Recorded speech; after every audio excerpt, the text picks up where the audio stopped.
அனைவருக்கும் வணக்கம். பிரபஞ்சத்தில் நீர், நிலம், காற்று, ஆகாயம் இல்லாமல் இந்த பிரபஞ்சம் இல்லை. ஒரு மனிதனுக்கு கண், காது, மூக்கு, நாக்கு இது இல்லாமல் ஒரு மனித வாழ்வை கற்பனையே செய்ய முடியாது. ஆனால் இந்திய திருநாட்டில் தீவிரவாதத்தையும் அச்சுறுத்தலையும் அழிப்பதற்கு யாரால் முடியும் என்று சொன்னால் மாண்புமிகு அமித்ஷாஜி அவர்கள் இல்லாமல் இது ஒன்றுமே நடைபெறாது. மாண்புமிகு அமித்ஷாஜி அவர்கள் இதே இடத்தில் 2021 ஆண்டு தேர்தலில் இதே இடத்தில் நான் சட்டமன்ற வேட்பாளராக போட்டியிட்ட நேரத்தில் இதே இடத்தில் வந்து எனக்காக பிரச்சாரம் செய்தார்கள். அன்றைக்கு வெற்றியும் கண்டோம். இன்னைக்கு அவருடைய கனவெல்லாம் 5 ஆண்டுகளுக்கு முன்னால் லீலா பேலஸ் ஹோட்டலில் எல்லோரும் சொன்னார்கள், மாநில தலைவர்கள், நிர்வாகிகள் எல்லோரும் சொன்னார்கள், ஒரு டிவி வேண்டும் நமக்கு என்று சொன்னார்கள், ஒரு டிவி வேண்டும் என்று சொன்னார்கள். ஆனால் மாண்புமிகு அமித்ஷாஜி என்ன சொன்னார்கள் தெரியுமா? முதல்ல உங்க பூத்தை போய் சரி பண்ணுங்க, முதல்ல உங்க பூத்தை சரி பண்ணுங்க, மேரா பூத் மச் பூத் என்கிற திட்டத்தை சொல்ல சொன்னார்கள். ஆனால் இன்று அவர்களே முதலாக திருநெல்வேலி, விருதுநகர், தென்காசி, நாகர்கோவில் மற்றும் தூத்துக்குடி ஆகிய 5 பாராளுமன்ற பூத் கமிட்டியுடைய பொறுப்பாளர் கூட்டத்திற்கு அவர்களே வந்து இன்றைக்கு தலைமை தாங்கி இருக்கிறார்கள். உங்கள் அனைவருடைய சார்பாகவும் அவர்களை வருக வருக என நான் கைகூப்பி வணங்குகிறேன், வரவேற்கிறேன். இந்த நாள் என்ன தெரியுமா? தெரிந்தோ தெரியாமலோ இந்த நாள் இன்றைக்கு நமக்கு அமைந்திருக்கிறது.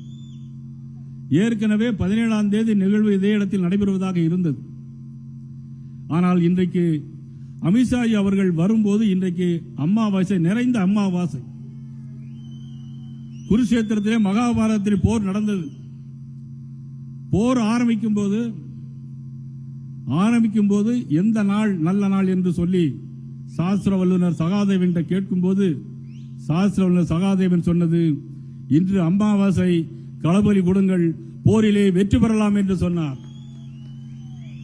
இன்று அமாவாசை. எதிரிகளுக்கு களபலி கொடுப்பதற்காக நமது மாண்புமிகு உள்துறை அமைச்சர் அமித்ஷாஜி அவர்கள் இங்கே வந்திருக்கிறார்கள்.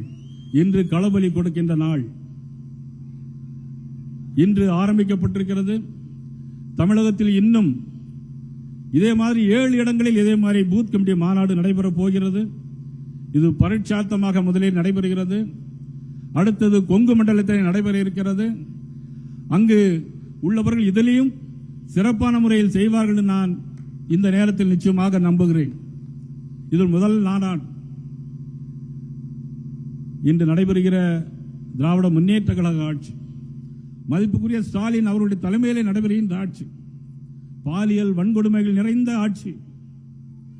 10 வயது குழந்தைகள் முதல் 70 வயது பெரிய பெண்கள் வரையிலும் ரோட்டிலே நடமாட முடியவில்லை. 2 தினங்களுக்கு முன்பாகவே கரூரிலே ஒரு விஓஓ மணல் கடத்த சென்றார் என்பதற்காக ஒரு பெண் விஓவை வீட்டிலே போய் அவர்களின் மார்பிலே மிதித்து அடித்திருக்கிறார்கள். எஃப்ஐஆர் ஆக போடப்பட்டிருக்கிறது. ஸ்டேஷனிலே லாக்அப் டெத்துகள் 24 லாக்அப் டெத்துகள் நடைபெற்றிருக்கிறார். முதலமைச்சர் ஸ்டாலின் அவர்கள் சொல்கிறார் சாரி. முதலமைச்சர் ஸ்டாலின் என்ன சொல்கிறார்? சாரி. ஒரு கொலையை செய்துவிட்டு சாரி என்று சொல்கின்ற ஆட்சி. கள்ளக்குறிச்சியிலே கள்ளச்சாராயம் 60 பேர் இறந்து போனார்கள். சாராயம் குடித்து விட்டு போய் இறந்தால் 10 லட்சம் ரூபாய். இதுதான் திராவிட முன்னேற்ற கழக ஆட்சியின் லட்சணம். திமுக ஆட்சி அது குடும்ப ஆட்சி, பாஜக ஆட்சி அது மக்களுக்கான ஆட்சி, அது மதிப்புக்குரிய அமித்ஷாவுடைய ஆட்சி. மக்களிடம் போய் கேட்டு பாருங்கள். ஆனால் திராவிட மாடல் அரசு, திராவிட மாடல் அரசு சொல்கிறார். ஆனால் மக்களிடம் போய் கேட்டு பார்த்தால் என்ன சொல்கிறார்கள் தெரியுமா? இது ஒரு டிசாஸ்டர் மாடல் ஆட்சி அப்படிங்கிறார்கள். இது ஒரு டிசாஸ்டர் மாடல் ஆட்சி. இந்த ஆட்சியை அகற்ற வேண்டும். அதற்காக உருவாக்கிய கூட்டணி தான் தேசிய ஜனநாயக கூட்டணி. அமைத்து காட்டினார் எங்களுடைய அரசியல் சாணக்கியன் மாண்புமிகு உள்துறை அமைச்சர் அமித்ஷா அவர்கள். நிச்சயமாக வெற்றி பெறுவோம், எந்த விதமான சந்தேகம் இல்லை. ஸ்டாலின் கேட்கிறார், இது சந்தர்ப்பவாத கூட்டணி என்று சொல்கிறார். நான் கேட்கிறேன், 1999 ஆண்டு பாராளுமன்ற தேர்தலில் நீங்கள் கூட்டணி வைத்தீர்களே பாரதிய ஜனதா கட்சியோடு, அது சந்தர்ப்பவாதம் இல்லையா? இன்னும் நிறைய பேர் வருகிறார்கள், கவர்ச்சியோடு வருகிறார்கள். கவர்ச்சியோடு இன்னைக்கு கட்சி ஆரம்பித்திருக்கிறார்கள். ஆனால் அந்த மேடையின் வாயிலாக சொல்லுகிறேன், 2026 தேர்தல் அது மாண்புமிகு அமித்ஷா அவர்கள் அமைத்து கொடுத்த கூட்டணி, தேசிய ஜனநாயக கூட்டணி வெற்றி பெறக்கூடிய ஆட்சியாக நிச்சயமாக அமையும் என்பதில் எந்த விதமான சந்தேகம் இல்லை. இந்த போர் தர்மத்திற்கும் அதர்மத்திற்குமான போர், நீதிக்கும் அநீதிக்குமான போர். இந்த போரிலே தர்மம் ஜெயித்தாக வேண்டும், தர்மம் வென்றாக வேண்டும். அதற்காக பூத் கமிட்டி ஒவ்வொரு பொறுப்பாளர்களும், ஒவ்வொரு பாரதிய ஜனதா கட்சி பூத் பொறுப்பாளர்களும் தொண்டனும் இன்றிலிருந்து நீங்கள் சபதம் ஏற்க வேண்டும். இந்த ஆட்சியை நாம் அகற்றிய வேண்டும். இத்தனை ஆண்டு காலம் நாம் ஓயாமல் உழைத்திருக்கிறோம். தலைமை சொல்கிற அத்தனை விஷயங்களையும் நாம் சிரமேற்கொண்டு செஞ்சிருக்கிறோம். ஆனால் இனிமேல் வரக்கூடிய 8 மாதங்கள் தான் உங்களுடைய ஒவ்வொரு பொறுப்பும் நிச்சயமாக இருக்கிறது. பல்வேறு பொறுப்புகள் இருந்தாலும் நீங்கள் இந்த பொறுப்பினை ஏற்று திறம்பட செய்ய வேண்டும் என்பது அன்போடு உங்களை கேட்டுக்கொள்கிறேன். அது மட்டுமல்ல, நிறைய வாக்குறுதிகள் கொடுத்தார்கள். 2021 ஆண்டு திமுக நிறைய வாக்குறுதிகளை கொடுத்தார்கள், ஒன்று கூட நிறைவேற்றவில்லை. ஒன்று அங்கொன்றும் இங்கொன்றுமாக நிறைவேற்றினார்கள். ஆனால் வாக்குறுதி எண்ணிக்கை அதிகமாக போய்கொண்டே இருக்கிறது. ஆனால் திரு அண்ணாமலை அவர்கள் குறிப்பிட்டு பேசியது போல, இங்கே மேடையில் இருக்கிற தமிழிசை சவுந்தரராஜன் அவர்கள் புதுச்சேரியுடைய ஆளுநர், கவர்னர், ஒரு தமிழர். இன்றைக்கு சிபி ராதாகிருஷ்ணன் அவர்கள் ஜார்க்கண்ட் மாநிலத்தினுடைய ஆளுநர், பிறகு மகாராஷ்டிரா மாநிலத்துடைய ஆளுநர். இப்பொழுது இந்திய நாட்டினுடைய குடியரசுத் தலைவராக துணை ஜனாதிபதி யார் தருவார்? யார் தருவார் இந்த சிம்மாசனம்? புவி எனக்கோடு ஒரு சரியான அரசாசனம் சொல்வது போல அவர் கொடுத்தது எங்களுடைய அமித்ஷா அவர்கள் கொடுத்தார்கள். யாருக்கு கொடுத்தார்கள்? சிபி ராதாகிருஷ்ணனுக்கு கொடுத்தார்கள். என்ன பதவி கொடுத்தார்கள்? இந்திய நாட்டினுடைய துணை ஜனாதிபதி. சாதாரண விஷயமா இது? ஆனால் முதலமைச்சர் ஸ்டாலின் சொல்கிறார், தமிழுக்காக நாங்கள் தான் எல்லாம் செய்தோம் என்று சொன்னார். நான் கேட்கிறேன், நீங்கள் சொன்ன வாக்குறுதி எல்லாம் என்னாச்சு? வாக்குறுதி 503 சிலிண்டருக்கு 100 ரூபாய் கொடுப்போம் என்று சொன்னார்களே முதலமைச்சர் அண்ணாச்சி, அந்த வாக்குறுதி 503 என்னாச்சு? வாக்குறுதி 504 பெட்ரோல் டீசல் விலை குறைப்போம் என்று சொன்னீர்களே முதலமைச்சர் அண்ணாச்சி, உங்களுடைய இந்த வாக்குறுதி என்னாச்சு? 116 மீனவ பெண்களுக்கு 2 லட்சம் ரூபாய் 2 லட்சம் வீடுகள் கட்டி கொடுப்போம் என்று சொன்னீர்களே முதலமைச்சர் ஸ்டாலின் அண்ணாச்சி, அது என்னாச்சு?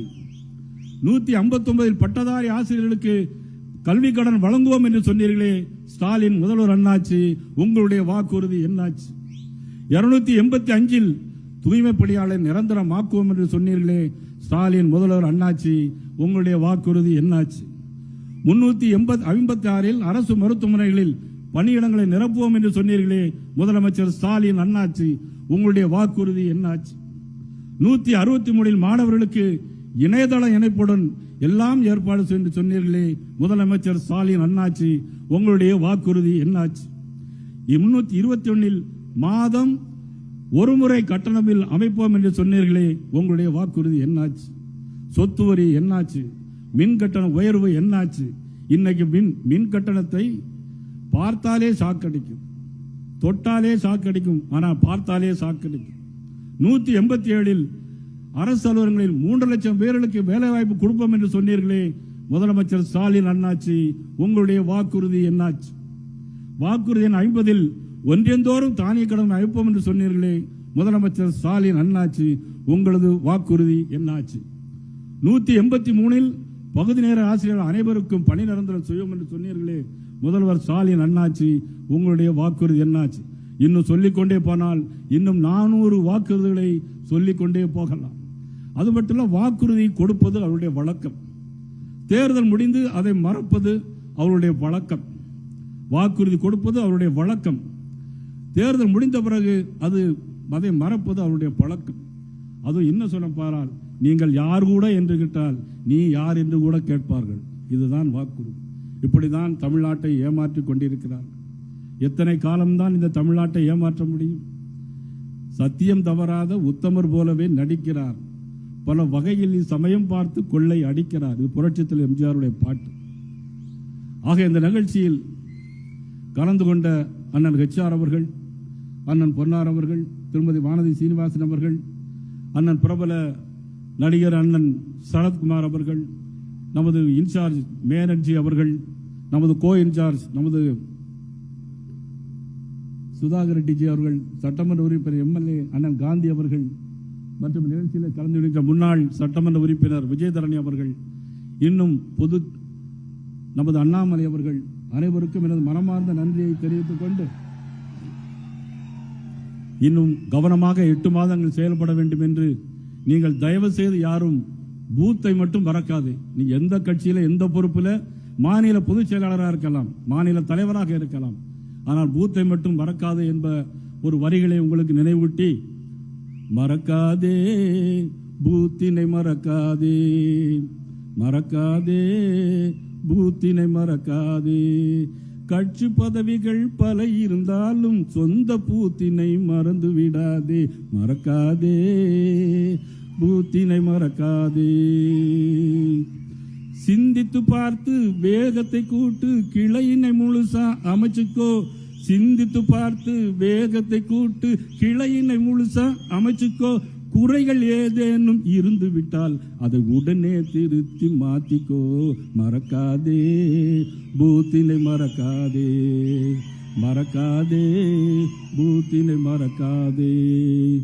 ஓட்டை வாங்க நோட்டை கொடுக்கும் கட்சிகள் இருக்கு புரிஞ்சுக்கோ, ஓட்டை வாங்க நோட்டை கொடுக்கும் கட்சிகள் இருக்கு தெரிஞ்சுக்கோ, கவர்ச்சி கட்சியும் இருக்கு புரிஞ்சுக்கோ, கிளையின் கமிட்டி பலமாய் அமைந்தால், கிளையின் கமிட்டி பலமாய் அமைந்தால் வெற்றி நிச்சயம் புரிஞ்சுக்கோ, மறக்காதே பூத்தினை மறக்காதே, மறக்காதே பூத்தினை மறக்காதே.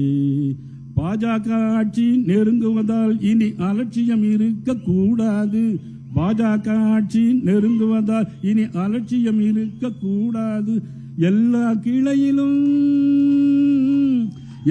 கிளையிலும் தாமரை மலர்ந்தால் திமுக ஆட்சியில் இருக்காது, லஞ்சமும் ஊழலும் இருக்காது. எல்லா கிளையிலும் தாமரை மலர்ந்தால் திமுக ஆட்சி இருக்காது, லஞ்சாதே பூத்தினை மறக்காதே. உழைக்கிற நோக்கம் உறுதியாயிட்டா, நீங்கள் உழைக்கிற நோக்கம் உறுதியாயிட்டா வெற்றியை யாரும் தடையாது, மறக்காதே பூத்தினை மறக்காதே.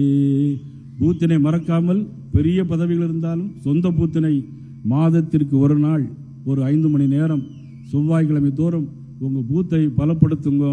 நீங்கள் உள்துறை அமைச்சர் அமித்ஷா அவர்களுக்கு நாம் இன்றைக்கு உத்தரவாதம் கொடுத்திருக்கிறோம். இறுதியாக 7 பூத் கமிட்டி மாநாடுகள் முடிந்த பிறகு சென்னையில் மிகப்பெரிய நாடு 8 லட்சம் பேர்கள் சந்திக்கின்ற ஒரு மாநாடாக சென்னையில் இறுதி மாநாடு நடைபெற வேண்டும்.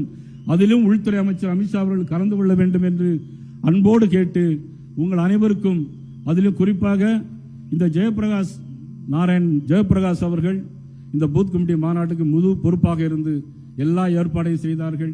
அவர்களோடு முரளி, நமது மாவட்ட தலைவர் பலவேசம், தமிழ்ச்செல்வன் அனைவரும் சிறப்பான முறையில் பணியாற்றினார்கள். இவ்வளவு வெயிலிலும் நீங்கள் வந்து நடந்து கலந்து கொண்டதற்கு நன்றியை தெரிவித்துக் கொள்வதோடு, மதியம் வரையிலும் சூரியன் சுட்டரித்துக் கொண்டிருந்தது. மதிப்புக்குரிய அமித்ஷா அவர்கள் வருகிறார் என்று சொன்ன உடனே அந்த சூரியனே மறைந்து போய் இப்பொழுது மழை வரப்போகிறது. இனிவரும் காலம் நம்முடைய காலமாக இருக்கும். இந்த தூத்துக்குடி, கன்னியாகுமரி, விருதுநகர் அனைத்து மாவட்ட தலைவர்களுக்கும் எனது மனமார்ந்த நெஞ்சார்ந்த நன்றியை தெரிவித்து மீண்டும் சந்திக்கிறேன். நன்றி, வணக்கம்.